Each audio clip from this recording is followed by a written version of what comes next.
You finally found your person, that special someone, that my grandfather used to say, makes your tea sweet. This individual's special, and you've decided that it's smart for you two to combine finances together.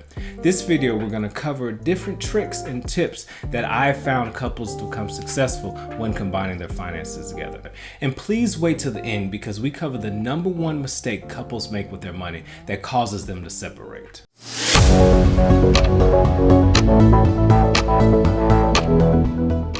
Teach me something, Uncle Money. How you guys doing today? My name is Randall Lavery, owner of RSA Deasil Advisors. If you've not done so, click the like button. And if you would like more videos like this, please click the subscribe button. Today, we're going to cover combining finances as a couple. A little bit of a disclaimer. Before you combine finances with anybody, make sure that you are aligned with your financial goals. And if you're not aligned yet, please click the video in the description below that says how to reduce arguments with money as a couple. After you're on the same page, move over to this video where we'll cover how to combine finances as a couple. The first thing we'll cover is your bank accounts. There's two main types of bank accounts when we talk about combining finances. There's a joint account and a separate account. Your joint account is where you'll pay household expenses, things like rent and groceries and utilities. This account you both will have to go to the bank and open up, and you'll both have to lean on each other to manage this account. The second type of account is a separate account. This type of account, which you'll handle individual expenses like hobbies or things related to family matters. A combination of both the joint and separate accounts will be used by most couples to manage their finances. Now that you have your bank accounts, we have to talk about how we're going to pay for our household expenses. There are three main ways I've seen couples split the bill. The first way is the 50-50 model. Each couple contributes 50% of the household expenses to pay their bills. The second way is the proportional model. That's based off of the individual's income. So if an individual makes 60% of the income, that means they'll contribute 60% towards the expenses. The third way is the bill assignment model. This is where we assign bills to each individual within the union. So whether one person pays the rent, the other person pays the car note, we understand who's paying what and why. My experience is that most couples do a combination of all these. Maybe they go 50-50 on vacation. They use the proportional method for one item that is important to one person versus another. And then they do the bill assignment method because that's just how they feel comfortable managing their expenses.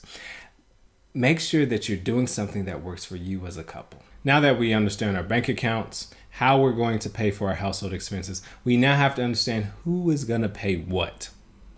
And it's surprising that the individual who actually earns the income is not always the one who pays the bills. This is usually determined by the individual in the relationship that is more organized or just enjoys finances. The key caveat is the person who pays the bills has to report back to the other individuals how the bill payment is going and any challenges that they face. And the person who does not pay the bills has responsibility to look for opportunities to help the household burden when it comes to their finances. The key thing is going to be communication. Now that we understand the different types of bank accounts, we understand what proportion we're paying of the bills and which bills are assigned to us. And last but not least, who is actually doing the function of paying those bills and how do we report back to each other, we can now go into the account structure. There are two different models that I recommend couples follow. The first model is reserved for younger couples or couples where they have similar financial ideals about life. The second model for older couples or more mature couples are couples where they have significant differences when it comes to managing their money. We'll start with model one. Model one is unique because both incomes from both parties goes into one account. And that income account will be used to fund the bill payment account and also the long-term savings. The reason we separate these accounts is because with your bill payment account, you'll be linked to your debit card.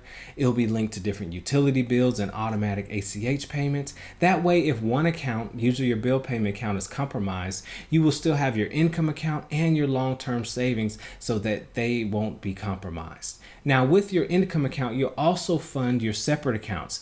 These are the accounts that you'll pay for your hobbies and different things of that nature and pay for different things concerning your family.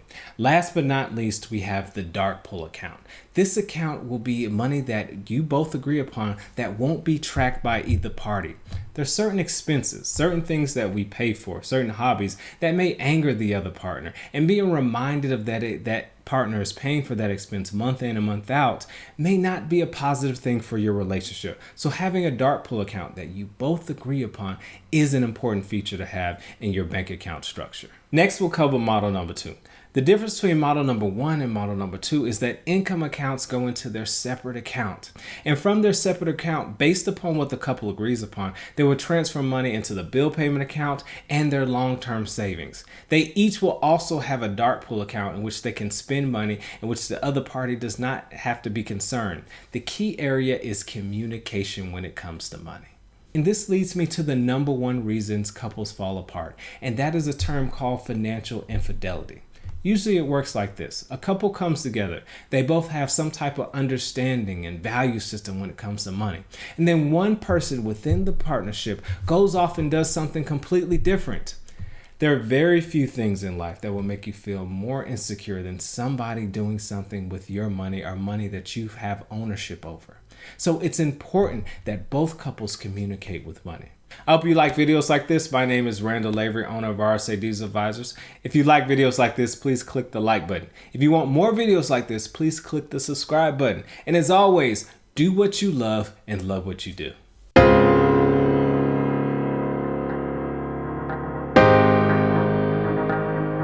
The more I know, the more money I can make.